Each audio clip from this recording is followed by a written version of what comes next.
गुरुजी काशी नाथी साहब जी की तरफ से हरी शंकर सिंह यादव जी की तरफ से हजार पुरस्कार कोटि कोटि प्रणाम है। और काशी साहब जी की तरफ से हजार पुरस्कार कोटि कोटि मेरा प्रणाम है। ऐसे ऐसे बात का चाहत रहेगा, लेकिन कहा करी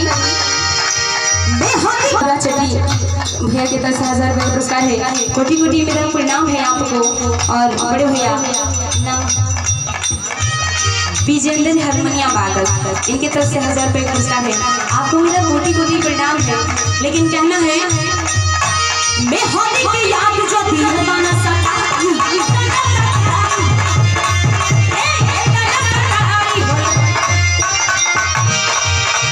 काम काज छोड़ सब घर चल आई।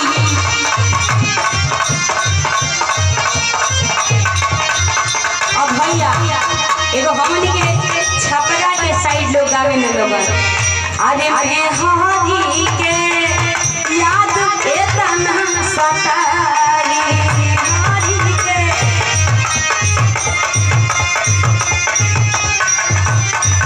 अरे मैं हरी के याद ये तना सताई याद ये तना सताई मैं हरी के याद को दिल तना सताई हरी के याद को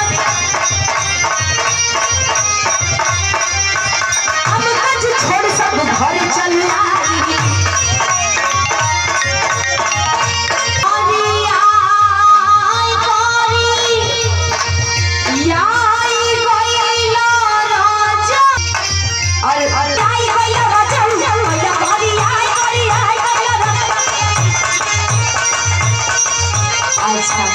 और वशिष्ठ मीरा यादव, वशिष्ठ नारायण यादव किराना के दुकान है ये पूरा चट्टी पे। भैया को मेरा कोटि कोटि प्रणाम है। क्षमा चाहेंगे अगर गलती नहीं बोल रहे तो। कहना है कि गैया कोरी आई गैया राजाऊ गैया कोरी आई गैया कोरी आई गैया राजाऊ।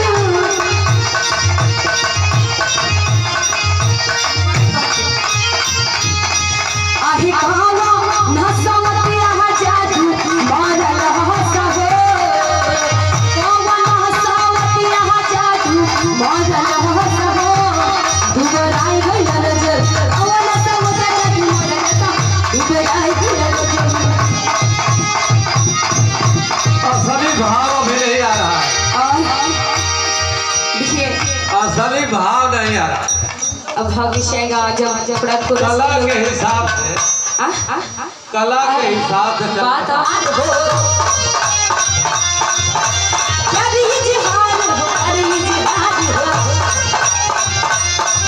लेकिन यही में हमने के सकले गोपाल राय गुरुजी गौले हैं का अरे चलिलू लहरिया तना देवे चलैया हिलहर मारे चलिलू लहरिया तना देवे चलैया हिलहर